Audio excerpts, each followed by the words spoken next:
Daniel 1 में लिखा, यहूदा के राजा यहोयाकीम के राज्य के 3रे वर्ष में बेबीलोन के राजा नबूकदनेस्सर ने यरूशलेम पर चढ़ाई करके उसे घेर लिया। राजा को एक दिन सपना आता है और राजा सब पंडितों को बुला के बोलता है, मुझे सपना आया है, बताओ मेरे सपने में मैंने क्या देखा और उसका अर्थ क्या है।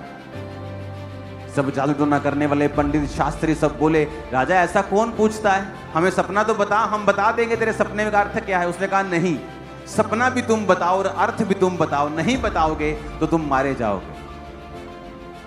वो नहीं बता सके तो राजा ने झुंझलाहट में आज्ञा दे दी कि सब पंडितों का, सब लोगों का नाश कर दो, एक ही दिन में मार दो सबको।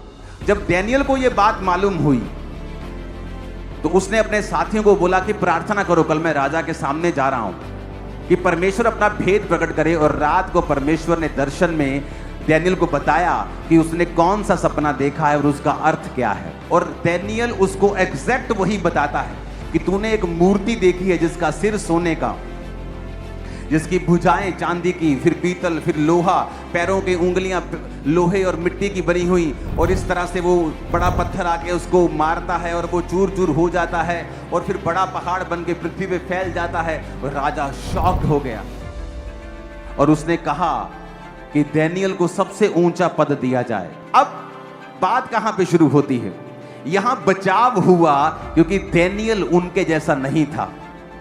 बचाव हुआ क्योंकि परमेश्वर ने दानियल को दर्शन दिया और परमेश्वर ने दानियल को दर्शनों के द्वारा ये चीजें समझाई। अगर दानियल डर जाता और राजा का दाख मधु यानी जो नशीला पदार्थ है, अगर वो दानियल को रोज पिलाया जाता और राजा का वो मूर्तियों के सामने चढ़ाया गया मीट जो वो चढ़ाते थे, अगर दानियल रोज खाता, परमेश्वर कभी भी दानियल को सपने में इसका अर्थ नहीं बताते। वचन में